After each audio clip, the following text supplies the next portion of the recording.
Beleza, vamos começar. Bom, hoje eu vou estar falando aqui sobre os desafios do investidor e é um tópico aqui interessante, porque muitas vezes a gente pensa que investir é você escolher o melhor ativo, a melhor ação, o melhor fundo de investimento. E o que a gente percebe, e eu acho que é importante destacar isso na live de hoje, é que existem muitos desafios e que para você ser um bom investidor, é mais importante trabalhar o comportamental do que você ter capacidade de escolher os melhores ativos, né? Ou acertar sempre. Então, eu coloquei hoje nos meus posts para divulgar a live de hoje, dizendo que todo investidor de sucesso é um poupador, mas nem todo poupador é um investidor de sucesso. Então, vamos focar aqui nessa primeira parte da frase. Todo investidor de sucesso é, por definição, um poupador. Ou seja, ele ao longo da vida desenvolveu esse hábito de separar um dinheiro. Porque o dinheiro, o capital que sobra, ou se a gente usar um termo mais sofisticado, capital excedente, esse capital é a matéria-prima do investidor, para ele poder começar a ter as suas primeiras experiências. E aprender fazendo, que é o mais importante. Não adianta você ter muita teoria, você tentar aplicar modelos complexos e achar que isso vai te levar, ao resultado. Ainda não consigo fechar os olhos ao home broker. Olho todo dia, mas não deveria. Luiz, boa. Pois olha, não tem problema olhar o home broker todo dia, tá? O que a gente precisa fazer é desenvolver alguns hábitos que são mais importantes. E você pode olhar o saldo todo dia, desde que você não seja afetado pelas oscilações.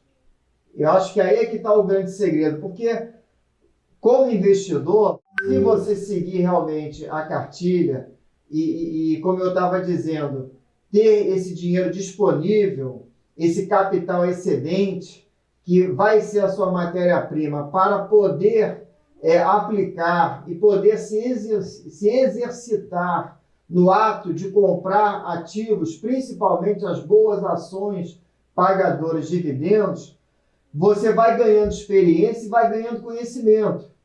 Então, tudo isso é muito importante para o crescimento, a evolução do investidor. Sem isso, não tem como evoluir. Então, como eu falei aqui, esse ensinamento que eu estou compartilhando aqui é um ensinamento prático, é um ensinamento pragmático, para a gente aprender fazendo. Foi assim que aconteceu comigo e é assim que eu vejo acontecer com a maioria dos investidores de pessoa física, que são holders, que são focados em renda. E eles têm uma longa história. Eles iniciaram lá atrás e fizeram disso uma forma de viver, um hábito constante. E esse hábito é que realmente vai nos levar mais longe, né?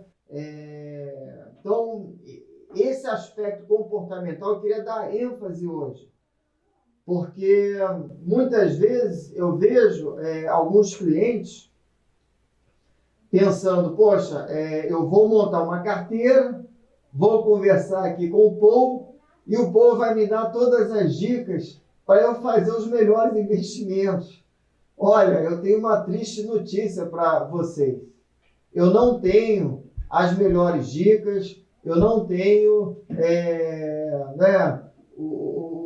a dica quente para dizer, olha, vamos comprar essa ou aquela ação.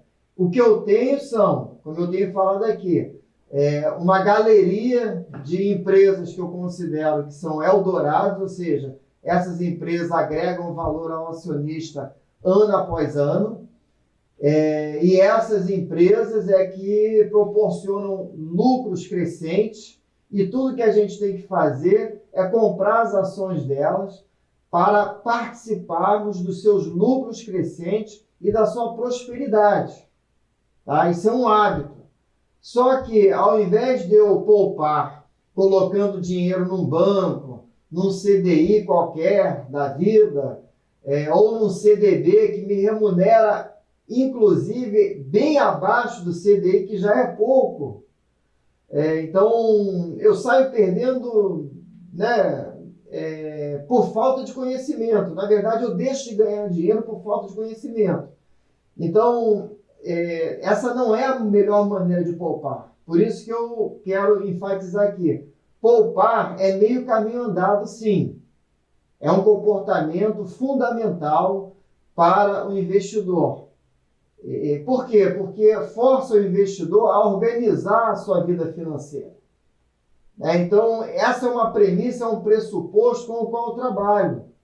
Não adianta nada falar aqui de investimentos, de ser um bom investidor, de escolher boas ações, se nós não fizermos ali o mínimo necessário para termos a nossa vida financeira organizada. Porque o que a gente precisa é de capital excedente. O nosso trabalho como investidor é essa matéria-prima, é essa sobra. Né? Por isso que é muito importante, quando a gente fala de orçamento, a primeira dica que eu quero dar com relação a essa questão de finanças pessoais, sobre o orçamento, sobre organizar as finanças, é que a gente tem que saber, sim, quanto que a gente ganha e quanto que a gente gasta. E quando a gente reduz as despesas das receitas, não é apenas o saldo positivo que a gente busca. Esse saldo positivo tem que se tornar o nosso recurso, o nosso primeiro grande aliado, que vão ser os aportes, que a gente vai começar a alocar, que a gente vai começar a comprar empresas. Porque eu tenho falado bastante aqui, a gente tem que estar nessa posição privilegiada de sermos compradores, de podermos ir ao mercado, abrir lá o nosso home broker, e vai ter que olhar o saldo, né? Mas isso já não incomoda mais, já não é mais o nosso foco, porque toda vez que eu abrir o meu home broker para comprar, eu estou automaticamente aumentando a minha renda. É essa dinâmica que eu quero trazer para a minha carteira. Não é outra senão essa. Não tem outra possibilidade, não tem outra maneira. Mas para que isso aconteça, eu tenho, principalmente no início, ter o meu orçamento em dia. Organizar as minhas finanças, fazer com que receitas menos despesas seja igual a aportes. Você investe em dividendos há quanto tempo, Paul? Olha, eu invisto em dividendos há aproximadamente 10 anos, com foco em dividendos. Eu invisto em bolsa desde a década de 80, em 85. Mas aí, em outra oportunidade, eu conto aí um pouco da minha história. E tudo mudou para mim depois da crise de 2008. E aí, a partir daí, mais velho, eu passei a focar somente em ações de dividendos. Então, tem aí aproximadamente 10 anos que eu virei a chave e passei a focar nas ações boas pagadoras de dividendos para poder dormir bem e tranquilo à noite, em função da minha experiência lá com a crise de 2008, quando eu ainda morava lá nos Estados Unidos. E depois eu entro mais nesse detalhe, mas obrigado aí pela pergunta. E só para deixar aí, né, ciente, a minha experiência aí com os dividendos começou mais ou menos ali 2011 para 2012. Ok? Esse foco, né? Mas eu já tinha carteira de ações. Só que, como todo mundo, eu tentava buscar aquela que ia valorizar mais, né? Durante muito tempo, até a crise, eu investi muito em Vale, Petrobras, Gerdau, commodities, porque naquela época ali, da fase, né, do Lula, antes de 2008, essas empresas estavam bombando, né? Aquele primeiro grande ciclo das commodities, em que o dólar chegou a bater 1,50 e as commodities só subindo, dólar muito fraco. Foi um momento ali especial e o meu erro foi achar que aquilo duraria a vida inteira. Então, tendo passado por aquela experiência, eu falei, não, deixa eu voltar aqui, rever meus conceitos e focar realmente nas empresas tradicionais, setores clássicos que pagam bons dividendos e ficar tranquilo, né? Por isso que com commodity eu tenho certas ressalvas, né?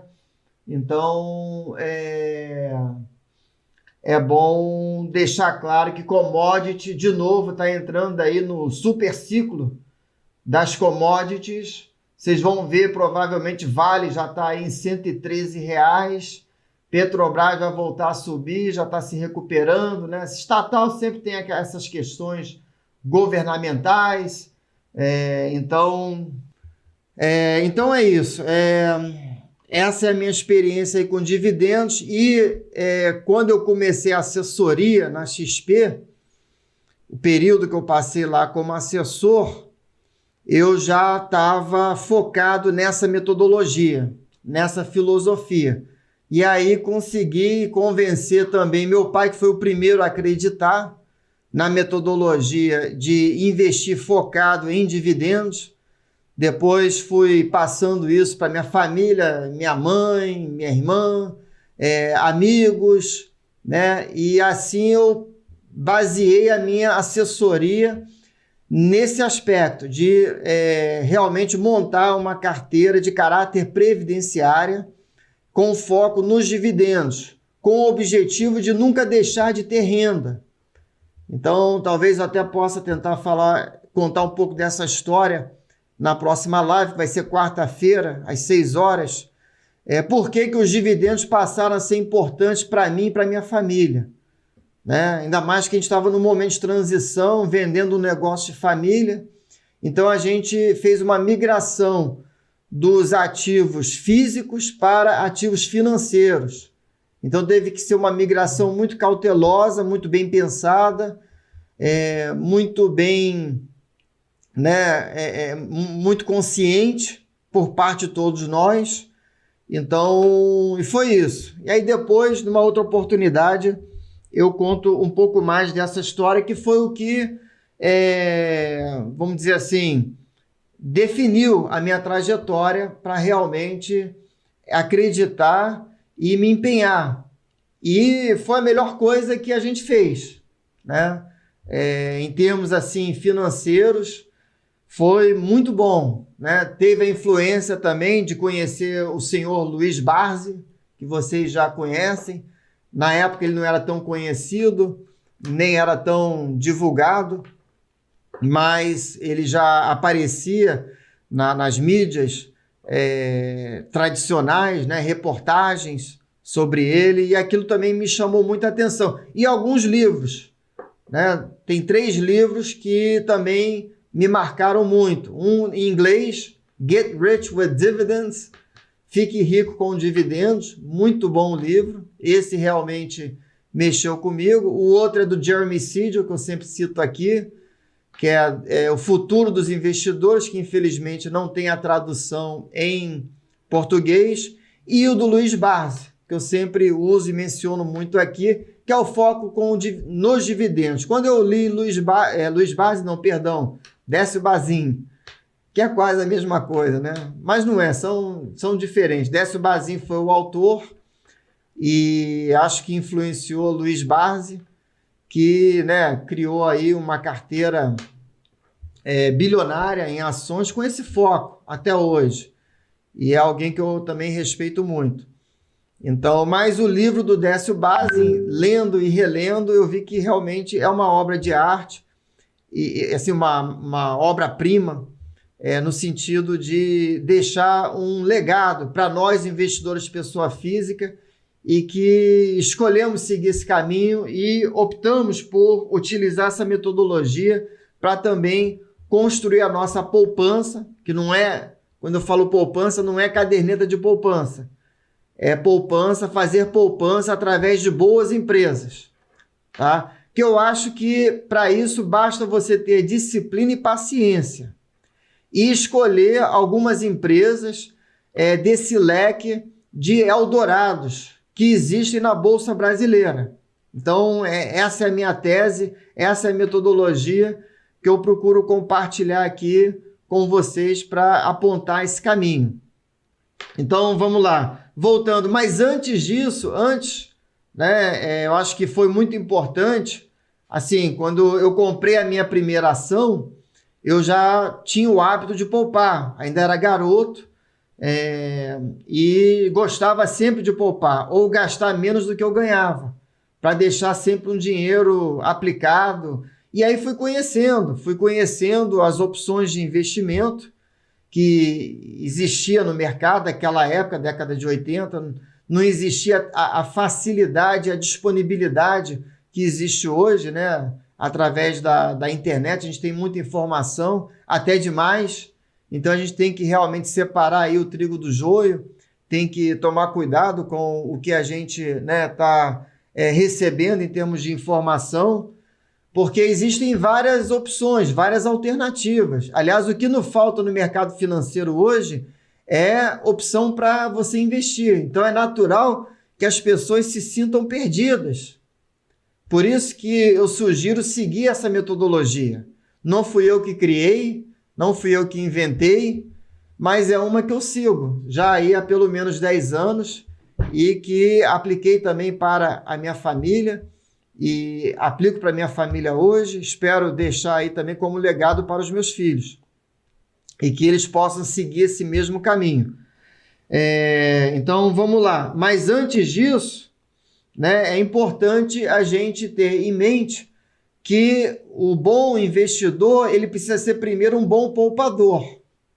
Não dá para você ter sucesso com os investimentos se você não se disciplinar em fazer investimentos regulares, até como eu já falei aqui, estava falando, para aprender, para conhecer, porque é um aprendizado pragmático, em que a gente aprende fazendo, learn by doing it, é a expressão em inglês, a gente aprende fazendo. E eu tive o privilégio de fazer uma live com o Ricardo, não sei se alguns de vocês viram, mas é a última live, só está no Instagram, mas eu vou postar também no YouTube, do Ricardo, que também era meu cliente na época da XP. Eu não sou mais assessor da XP, por isso que eu estou aqui hoje, e estou aí nessa empreitada de lançar o meu primeiro curso, que eu vou lançar semana que vem. Então já está todo mundo aí convidado para participar do meu webinário. Vai ser uma aula, eu vou dar ali mais ou menos um resumo de como será o meu curso, e quem puder e quiser pode se cadastrar lá na minha landing page, na minha página, pooldividendos.com.br. O link está na minha bio, lá no Instagram. Já deixa lá o seu cadastro, se você tiver interesse em participar. E eu estou trabalhando para modelar essa metodologia de uma forma mais plausível, mais simplificada e bem objetiva. Para quem quiser seguir e ser um investidor com foco na renda, com foco nos dividendos, possa receber aí uma contribuição da minha parte no sentido de ter uma metodologia, que eu acho que é um dos problemas da maioria dos investidores. O primeiro problema é não ser um poupador. Então, se você não é um poupador, isso já vai dificultar muito. É um obstáculo. Precisa se conscientizar, precisa começar a ter o hábito. E como eu tenho dito sempre, o importante não é investir muito, mas investir sempre. Não desprezar pequenos valores. E como eu estava falando aqui sobre o Ricardo, na última quinta, ele participou da live comigo, Quando ele veio para ser meu cliente, através de um outro amigo que a gente tem em comum, que é o colega de trabalho dele, que foi um amigo meu de adolescência, né, de colégio. E ele já era um estudioso e um poupador, investidor em títulos do Tesouro. Então, ele já estudava títulos do Tesouro. Ele contou a experiência dele, que ele soube disso num workshop do trabalho mesmo, bem interessante. E realmente, já foi ali um upgrade que ele havia dado, de sair da poupança ou de ser refém dos bancos grandes, né? Como correntista, a gente pode falar mal dos... Ó, ele tá aí, ó. Zé Vedão, Ricardo, boa. Então, como correntista, a gente pode falar mal dos bancos, tá? A gente pode falar mal dos bancos como correntista. Agora, como acionista, a gente pode sorrir de orelha a orelha porque os dividendos que os bancos pagam ainda são bilionários e eles estão se recuperando. Na pandemia houve uma redução, mas tudo indica que eles vão continuar proporcionando lucros bilionários e provavelmente vão bater recorde, tá? Estou falando isso aqui ao vivo, não é recomendação, não é aposta, é só uma realidade, porque banco grande ainda é um Eldorado para o acionista. E o que a gente identificou com o setor bancário é que está tendo uma correção de uma distorção muito grande, que houve, né? E eu já cansei de falar isso aqui, né? Quem está me acompanhando já sabe. Às vezes eu posso ser até meio repetitivo, mas tem que falar as mesmas coisas para a gente entender e ter consciência de onde a gente está investindo, por que a gente está investindo e como que a gente está investindo, ok? Então, voltando aqui. Então, o Ricardo é um exemplo muito legal de uma pessoa que migrou da renda fixa para as ações que pagam bons dividendos. A gente teve um bate-papo muito legal, muito gostoso na quinta-feira passada sobre isso. Eu já falei aqui um pouco da minha experiência, como que eu migrei, como que a minha família migrou. Já tinha minha reserva, mas eu fazia, né, commodities, swing trade e outras coisas mais. Vou ter que confessar todos os meus pecados fazendo swing trade e até tentando, né, fazer day trade para vocês, porque foi o que aconteceu comigo antes de eu me render às ações dividendos. Foi uma rendição, não foi uma opção porque eu era mais inteligente, pelo contrário, eu tive que bater muito a cabeça na parede para aprender. Graças a Deus, eu pude preservar patrimônio, pude me defender diante das crises, houve, né, providências, houve formas de você se defender, que precisa, trabalhando, né? Por isso que eu digo, é muito importante ter o orçamento organizado. A gente ganha dinheiro trabalhando, sim, né? Fazendo ali, sendo um bom profissional, exercendo o seu ofício, trabalhando, né, para ganhar dinheiro, e dessa sobra é que a gente vai montando e criando e construindo um patrimônio. E agora, né, num nível mais sofisticado e mais elevado, construindo um patrimônio com foco na renda. Então, eu não quero aqui minimizar nem menosprezar o saldo patrimonial, que nem o Luiz mencionou ali, eu ainda não consigo tirar o olho do home broker. Não tem problema tirar o olho do home broker, mas o foco precisa ser, mais do que nunca, na renda, porque é a renda que vai definir realmente se a gente está confortável ou não com os investimentos. Então, Luiz Otávio, um dos fundamentos da jornada empreendedora é organizar as finanças. Isso aí, Luiz. É isso mesmo, né? Exatamente. Aliás, esse princípio se aplica tanto para os empreendedores, que é uma coisa totalmente diferente dos investidores. Às vezes as pessoas confundem, né? Às vezes perguntam, será que é legal eu empreender, investir em imóveis e tomar conta de imóveis? Olha, para mim isso aí já é um empreendimento, né? Abrir um negócio ali na esquina, né? Abrir uma padaria, ou seja lá o que for, um restaurante ou uma loja, isso é um empreendimento. Nada contra. Só que o empreendimento ele é mais arriscado que o investimento. tem mais risco em... Eu já tentei abrir uma cozinha industrial, já vou contando aqui, vou abrindo o jogo e fazendo minhas confissões também, né? E os meus fracassos, onde que eu falhei? E eu falo sobre isso hoje sem crise, porque tentar abrir uma cozinha industrial foi uma experiência dolorosa para mim. Durante 3 anos, só perdendo dinheiro. Então, hoje, por isso que hoje eu me sinto muito confortável em ser acionista do Banco do Brasil, ser acionista do Bradesco, ser acionista do Itaú e do Santander, dos 4 bancos. E sem muita preferência, porque cada hora um está melhor, o outro tá menos, né? Não está tão bom quanto o outro, porque pior, ruim, o banco não fica. Mas um fica melhor do que o outro. Então, assim, é uma tranquilidade. É uma tranquilidade, porque eu não tenho que lidar com inquilino, eu não tenho que lidar com funcionários, eu não tenho que lidar com o fisco, com, né, clientes. O que eu acho que é legal, que está sendo diferente, que mudou a minha cabeça agora, é o empreendedorismo digital. Né? Por isso que eu estou aqui. Não tem muito custo, você começa, né, abrindo aí os canais, falando daquilo que você gosta, daquilo que você tem paixão. Então, e o mundo está mudando, e a gente tem que se adaptar e se ajustar a essas mudanças que são transformadoras. Então, tem os prós e os contras de tudo isso, mas a gente vai avaliando e tentando tirar proveito das oportunidades que aparecem diante de nós, né? Porque, afinal de contas, todos nós temos família, todos nós temos filhos, e precisamos cuidar deles. Então, o que eu quero dizer é o seguinte, não tem muito espaço para aventura aqui. Para mim, não tem.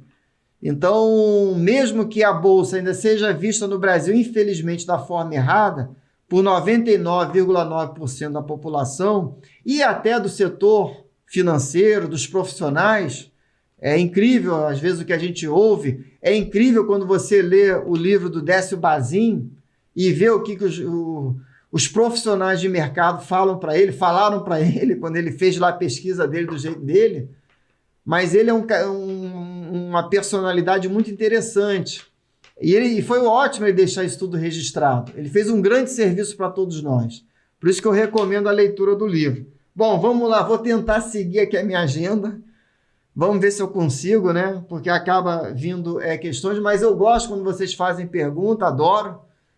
Podem fazer, sintam-se à vontade, não tem problema eu sair um pouco aqui do meu script e do que eu programei para hoje, mas essa interação com vocês é muito melhor, tá? Você não acha que esses novos bancos digitais não representam algum risco para a lucratividade dos grandes bancos? Sim, tem uma live minha que a gente explorou bastante esse tema. Até eu estava bem preocupado antes de sair o resultado dos bancos. Se vocês olharem e perceberem, talvez naquela live, eu tinha lido alguns relatórios sobre ruptura de analistas, de corretoras, muita coisa ali que realmente assusta. Por exemplo, Banco do Brasil ter 90 mil funcionários e Nubank ter 4 mil funcionários. É algo a ser considerado, ponderado. Eu acho que Sul-América Contábil tem alguma questão aí. Só que, como eu falei, eu cheguei à conclusão. Primeiro, os bancos estão muito bem, obrigado, em termos de lucro. Né? Agora, lucratividade futura, daqui a 5, 10, 15 anos, ninguém sabe. E a gente não pode subestimar o poder de reação que os bancos têm. Eles têm muita grana. Né? Olha o lance que Itaú fez com o XP. E o ganho que Itaú vai ter e que ainda não foi precificado para o acionista. Nós, sócios e acionistas do Itaú, participamos dessa transação bilionária que o Itaú fez com a XP. E aí tem o detalhe que Itaúsa vai tomar um rumo e Itaú vai tomar outro rumo. Vai ser diferente. Quem diz que Itaúsa é a mesma coisa que Itaú, isso valeu até o evento da XP. Mas a partir de agora, cada vez mais, eu acho que vai ser diferente. Então, eu acho que a gente tem que ficar ligado, sim. Por isso que a gente diversifica, né? Por isso que a gente vai diversificar. E a gente não pode subestimar o poder de reação que os bancos têm. E tirar aqui o volume para não atrapalhar do Facebook. Só para ver lá se entra alguém, se alguém participa também. Do YouTube eu estou aqui de olho. E no Instagram está aqui na minha frente. Beleza, pessoal, vamos lá. Então, quero tentar seguir aqui o meu script, que hoje eu coloquei aqui 5 obstáculos para o investidor, porque eu queria sair um pouco do foco de escolher investimentos. Isso, patrimônio não paga boleto, Wilson. Isso aí, né? Isso aí a gente vai sempre falar aqui. Aqui, vamos ver. O senhor tem alguma... não me chamem de senhor, não, por favor, pode me chamar de você. Me faz sentir mais velho, senhor. Tem alguma opinião, apesar dos bons resultados dos relatórios dos bancos, eles não entram em tendência de alta? Olha, então, aqui Mário, né?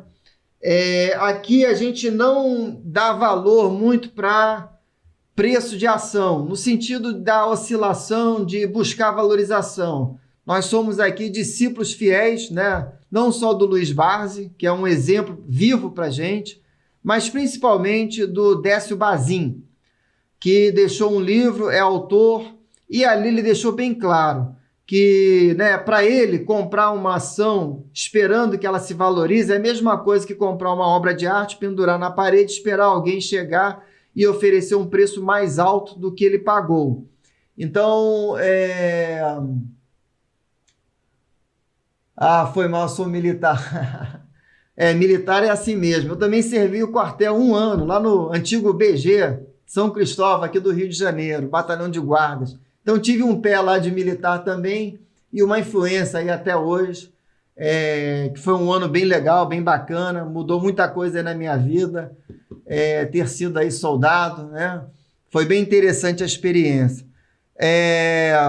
Então, agora, militar é conhecido por ser bem disciplinado, né? Se trouxer essa habilidade e essa qualidade para os investimentos, já é meio caminho andado, porque disciplina e paciência são mais importantes do que qualquer outra habilidade, né, para escolher ações. Então vamos lá, pessoal, deixa eu focar aqui. Tem minhas lives aí, né, meus canais do YouTube, aqui do Instagram, lá no Facebook. Tem muito conteúdo falando sobre os bancões e o que eu acho dos bancões. Então, pessoal, fica à vontade aí, entra lá, comenta. Eu procuro responder todo comentário. Dar feedback. Então, mas hoje eu quero tentar cumprir aqui minha agenda e o tempo está passando e ainda não consegui nem chegar no primeiro obstáculo. Então, vamos lá. Primeiro obstáculo, né, do investidor. Já falamos aqui do orçamento, que o orçamento ele tem que ser receita menos despesa, tem que ser igual a aporte. Tá? Isso aí é fundamental. Receita menos despesa tem que ser igual a aporte, porque o aporte é o seu primeiro grande aliado. Isso aí eu vou bater bastante lá no meu curso. Sem aporte não tem como ter uma carteira de investimento saudável. Porque depois o segundo aliado vai ser o reinvestimento dos juros e dividendos. Nessa metodologia eu não estou excluindo os juros. Os juros têm um lugar, a renda fixa tem um lugar. Mas o foco vai ser sempre os dividendos, porque os dividendos é que vão ter o potencial de crescer a perder de vista. E o nosso foco tem que ser longo prazo. Se for para curto prazo, eu não consigo ajudar vocês. Se for para buscar ação que vai valorizar, eu não vou conseguir ajudar vocês. Eu não sou o cara para isso. O meu foco não é a valorização. Inclusive, o Márcio, não sei se ele está aí, me perguntou, né, como é que eu faço lá. Se eu, por exemplo, né, se eu vejo lá que uma ação, vamos supor, a pergunta dele, né, olha, Bradesco aqui está meio de lado, está meio ruim, o preço, né, está descontado, caiu muito. Como é que você faz? Pô, você vende Bradesco para comprar Itaú, Santander ou Banco do Brasil? Eu falei, não, esses 4 bancos eu não vendo.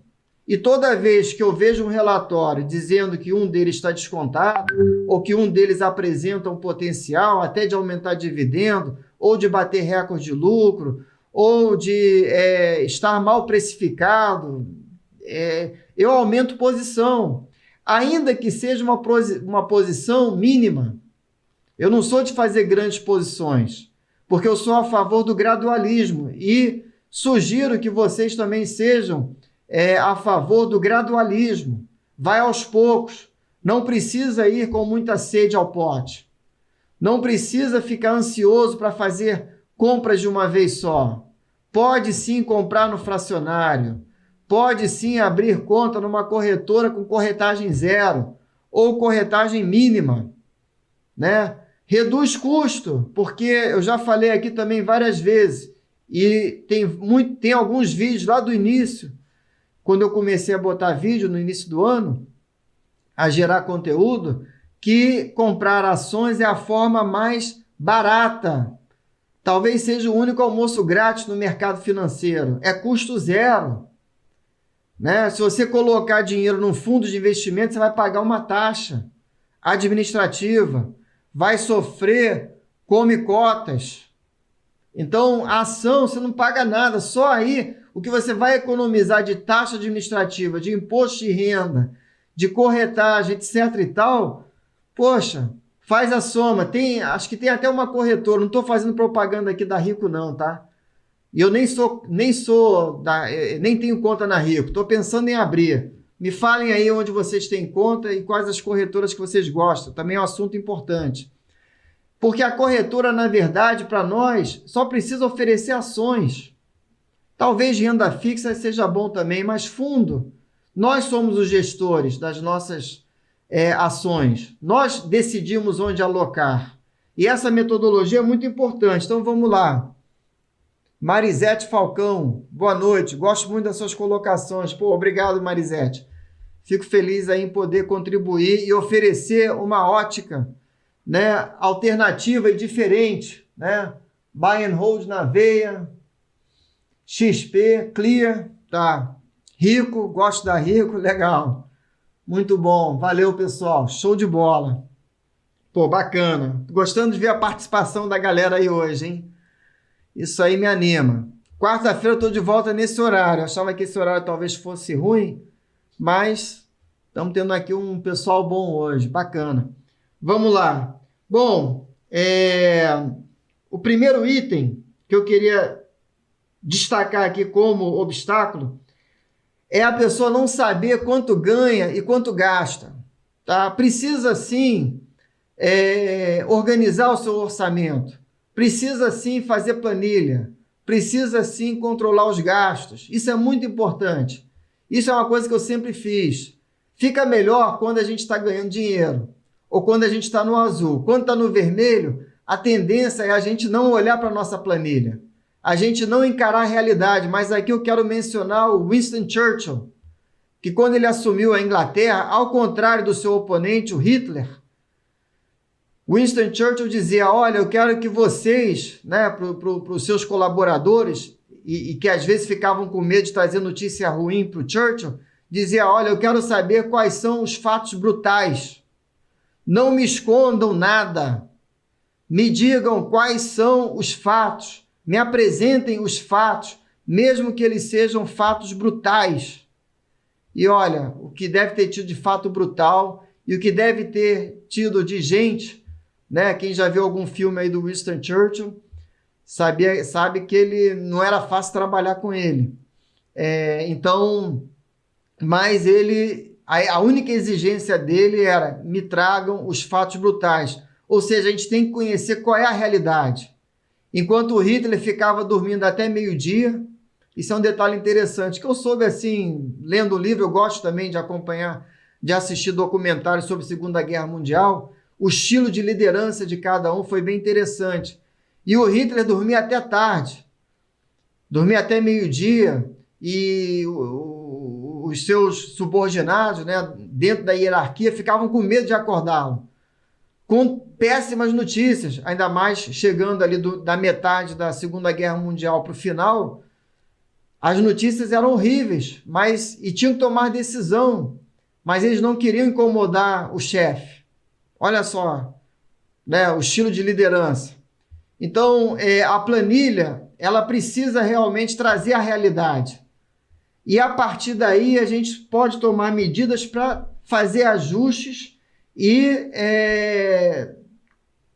virar o jogo, né? Sair do vermelho para o azul, se for fato.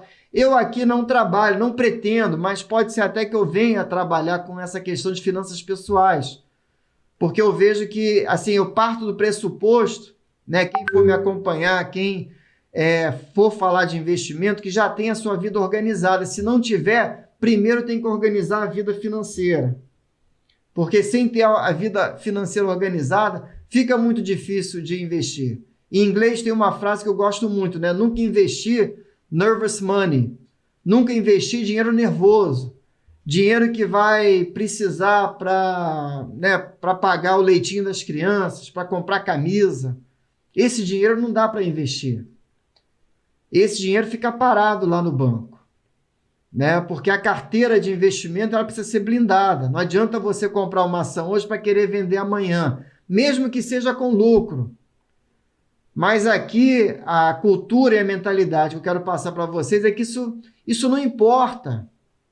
Isso não faz a mínima diferença. Saldo patrimonial só serve para massagear o ego quando a gente está no momento de euforia e para trazer pânico quando a gente está no momento de baixa do mercado.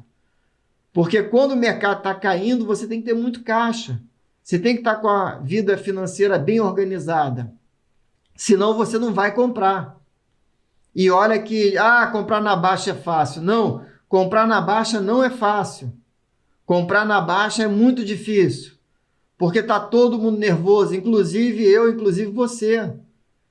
Quem não ficou preocupado com a pandemia? Quem não ficou preocupado com a crise sistêmica de 2008?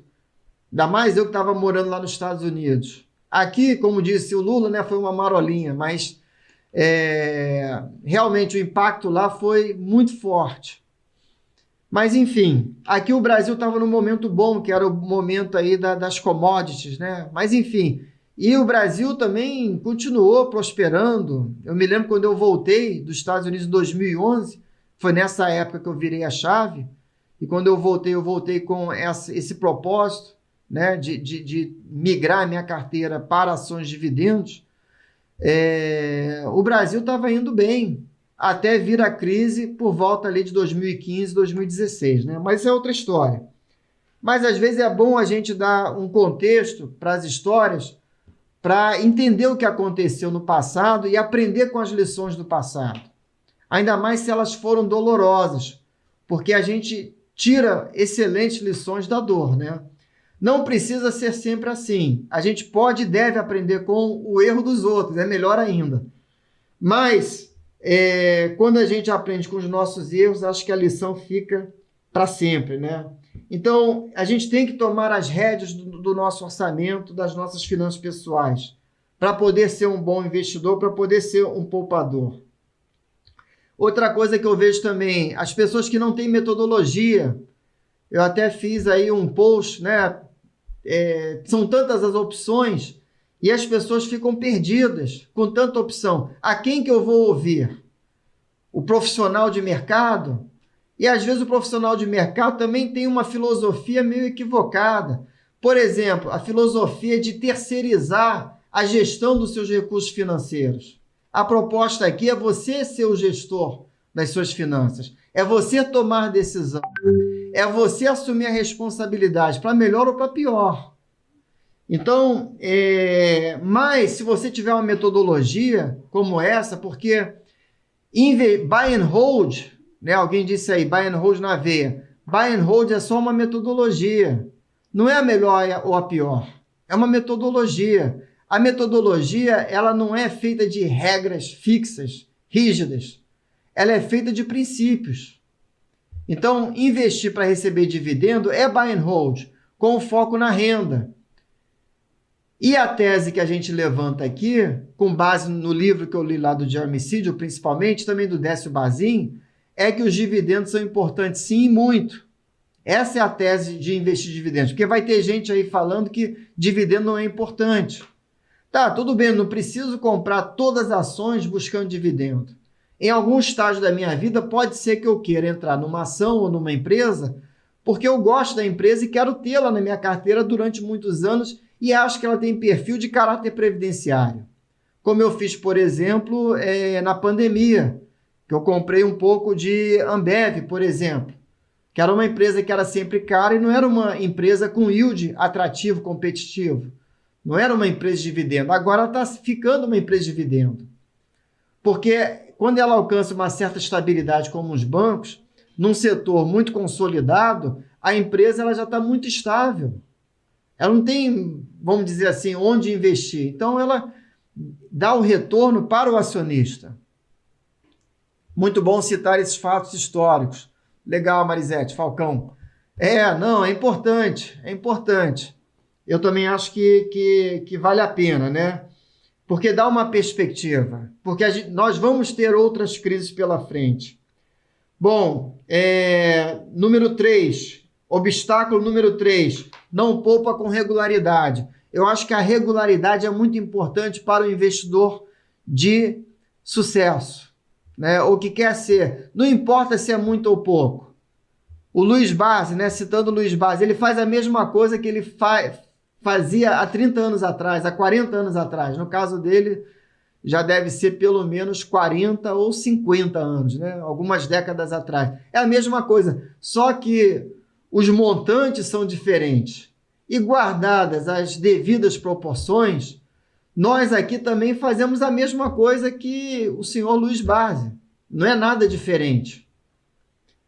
Nós queremos nos colocar, toda essa conversa hoje com vocês sobre finanças pessoais, é para que a gente possa estar justamente nessa posição privilegiada de poder sair às compras. Né? Essa expressão é usada para quem vai a shopping. No nosso caso aqui, eu quero tomar emprestado essa expressão, sair às compras, não para sair às compras no shopping, mas para sair às compras lá no pregão, no home broker. A gente tem que abrir o home broker quase todo dia. O senhor Luiz Barsi, ele abre o home broker quase todo dia. Ele vai de metrô, né? Vai lá e monta suas posições de compra. Então, essa é uma posição privilegiada. Não importa qual é o saldo bancário. Não importa qual é o saldo patrimonial. O que importa é que você tem caixa. Você tem cash. Seja caixa sendo recebido por causa do fluxo de caixa que você criou através dos dividendos ou está criando através dos dividendos, ou seja aquele caixa de reserva, para você se rodear de caixa mesmo, para uma necessidade, para um resgate, para complementar o orçamento. Né? O senhor Luiz Barsi já tem mais de 80 anos. Alguns de nós estamos aí na trajetória. Então, a gente tem que se precaver. A gente tem que ter caixa, sim. Né? Se o salário ele é mais do que suficiente para suprir as necessidades, você gasta, vamos dizer, 50%, 60%, 70% do seu salário, você tem uma margem boa. Então, talvez você não precise de uma reserva muito alta. Mas se está ali no pau a pau, se está ali quase empatando, você precisa de uma reserva.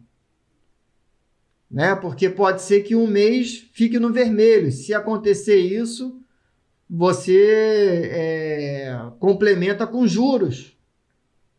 E pode até, talvez, né, se o mercado estiver em baixa, você tem um dinheiro para comprar. Então, essa questão que é psicológica também, de nós pouparmos com regularidade, fazer poupança através da bolsa, fazer poupança através das vacas leiteiras, fazer poupança através das boas pagadoras de dividendos, é um hábito saudável.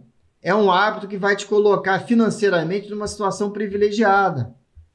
E você vai tolerar melhor as altas e baixas do mercado, as oscilações. Aprender a dar as boas-vindas à oscilação. Porque isso é algo diferente para muita gente, para muito brasileiro, que sempre ficou mal acostumado em receber juros exorbitantes de 2 dígitos durante décadas, mesmo após o Plano Real. O Plano Real, ele estabilizou a nossa economia, mas ele ainda deixou a gente muito mal acostumado. Então, quando nós pensamos em aposentadoria, nós precisamos pensar em ser sócios das boas pagadoras de dividendos, das empresas sólidas. Olha o que aconteceu na pandemia. Todas essas grandes empresas superaram, né, e navegaram bem por esses mares mais difíceis, nunca antes navegados. Então, a gente teve aqui uma experiência interessante. E até, assim, quem tem carteira com ações boas, pagadoras de dividendos, viu realmente, né, como o Ricardo falou na semana passada, viu realmente fazer uma oscilação muito grande, mas a recuperação foi rápida. Foi até muito rápida. Mais rápida do que quando foi lá em 2008. Na minha opinião, e acho que é fato, a gente pode comprovar isso, né, olhando os dados estatísticos, mas foi relativamente rápida essa recuperação. Bom, obstáculo número 4. Eu quero cumprir aqui os 5 obstáculos. Gastar por impulso, né? Falando ainda de finanças comportamentais, ou comprar por impulso, né? Esse aqui eu ia falar mais de orçamento, sair, né? Se endividar com cartões de crédito, ou achar que o limite do cartão de crédito é dinheiro na sua conta bancária. Não é. Ah, ganhei um limite de crédito aqui de R$5.000, né? Isso acontecia muito lá nos Estados Unidos, acho que acontece aqui também, quando o universitário termina a faculdade, ele recebe logo uma carta de um banco dizendo que ele qualifica para uma linha de crédito de até, sei lá, $3.000 lá nos Estados Unidos, né? Aqui acho que acontece também. E aí o cara fica todo feliz, ele ou ela, né? E acha que isso é dinheiro no banco, e não é. E lá os juros são altos, né? 19%, 18% ao ano, é um absurdo. Aqui isso aí é ao mês, é pior ainda, né? Então, isso aí é um não dá para pagar juros de cartão de crédito, nem juros de cheque especial. Isso aqui é zerar, nunca, jamais se posicionar também para nunca utilizar ou pagar esse tipo de juros, né? Às vezes esqueceu, acontece, mas... E também comprar por impulso, comprar na dica de um colega de trabalho, comprar na dica do tio, ou do primo, ou de alguém que enche o peito e diz, eu comprei Bitcoin, ganhei 100%, pô, ótimo, maravilha. Mas o cara botou 10 mil, ganhou mais 10, 20 mil, ou botou 100 mil, ganhou 30%, mais 30 mil, isso não vai resolver a vida dele. Vai ser bom para ele encher o peito, né, numa reunião social, e massagear o ego dele e dizer, pô, fui esperto. Você pode ver, quem faz trade vai dizer, olha, eu perdi e ganhei dinheiro. Eles sempre dizem isso. Pode reparar, quando você conversar com alguém que faz trade, olha, eu perdi, mas ganhei uma bolada, né? Só que ganhou a bolada, depois entregou tudo. E até ficou no vermelho. Então, e quando o mercado está em alta, todo mundo ganha dinheiro. É só ler lá o livro do Décio Bazin e ter um pouco de experiência. Todo mundo ganha dinheiro, todo mundo faz trade. Comprei aqui a R$13, vendi a 17. Porque está tudo subindo. Agora, nós compradores gostamos de comprar, como Luiz Barsi e outros, quando o preço está descontado. Quando existe uma incerteza em relação ao setor, como agora com os bancos. Agora que há incerteza e esse questionamento, e que é legítimo, e que a gente deve se preocupar, assim, eu não devo minimizar, mas eu não vou perder o sono por causa disso ainda hoje. E se as coisas melhorarem, e Itaú voltar a valer R$35, 40, Bradesco passar de 30, Banco do Brasil passar de 40, né, Santander chegar a 50, 60, aí muita gente vai se arrepender e dizer, poxa, por que eu não comprei, né, no início do ano ou no ano passado, quando o preço era outro e estava lá embaixo? Porque se sentiu inseguro, porque não tem uma metodologia, porque não tem um hábito de comprar, porque não reconhece, não sabe identificar os Eldorados, não sabe olhar os fundamentos, que nem a gente olhou depois que os bancos entregaram o resultado. Eu fiquei tranquilo. Foi outra live, pelo menos para mim. Eu fiquei muito mais tranquilo. com relação a isso. Bem, último obstáculo, já está dando aí quase 7 horas, vamos lá, tentar cumprir aqui o horário, não tem objetivos financeiros. Né? Voltando aqui ao Luiz Barsi, quando ele comprou a primeira ação dele, a meta principal dele era comprar número X de ações da CESP, elétrica, né? Que é conhecida, apelidada como ações de viúva. Por quê? Porque o setor elétrico é um clássico. É a prova de bala, é tradicional, é bom, tem bons pagadores de dividendos, são conhecidos como ações de viúva, justamente por esse aspecto de pagar religiosamente seus dividendos, e às vezes até surpreendem para cima, né? Como a Copel, por exemplo, recentemente.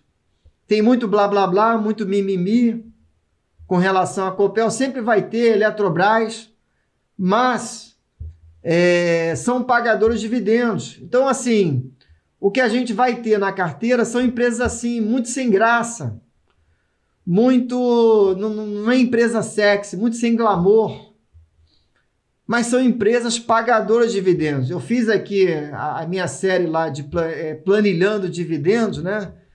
É um pouquinho mais aí voltado para a planilha, e a gente viu ali os históricos. Eu mostrei como é que a gente vê o histórico das empresas.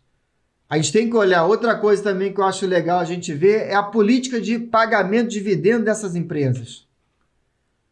Olhar ali qual é o payout dela. Então isso a gente olha no básico, né? Logo de primeira, depois que organizou as finanças, depois que o orçamento está em dia, depois que receita menos despesa é igual a aporte, deixar que hoje o meu foco era em cima de finanças pessoais, tá?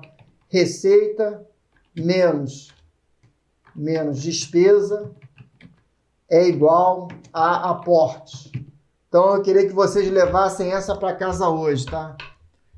Se ficar alguma coisa dessa live, né, que seja isso. Receita menos despesa é igual a aporte, ok?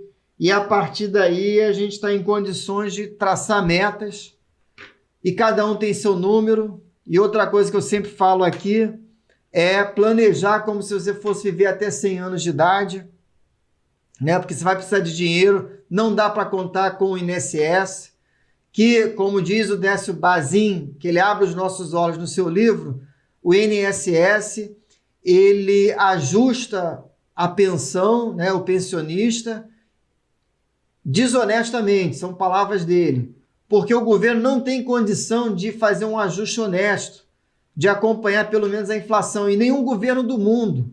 Esse é um problema atual, não é só aqui no Brasil não, tá? Nem Europa, nem Estados Unidos conseguem fazer ajustes que possam acompanhar a inflação, que é o inimigo número 1 do investidor, tá? Não se esqueçam disso.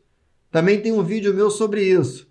O dragão, ou seja, a inflação, é o inimigo número 1 do investidor. E a única categoria de ativos que superou a inflação sistematicamente é a categoria de ações. E das ações de excelência, que são conhecidas também como blue chips, que também são essas que pagam bons dividendos. Ok, pessoal? Então, tinha até mais coisas para falar aqui, compartilhar, mas eu acho que deu aí para gerar bastante conteúdo, abordar áreas até diferentes do que eu estou acostumado a abordar aqui com vocês. Pessoal, então vou deixando vocês por aqui. Mais uma vez, muito obrigado e até o próximo vídeo, a próxima live. Valeu, pessoal!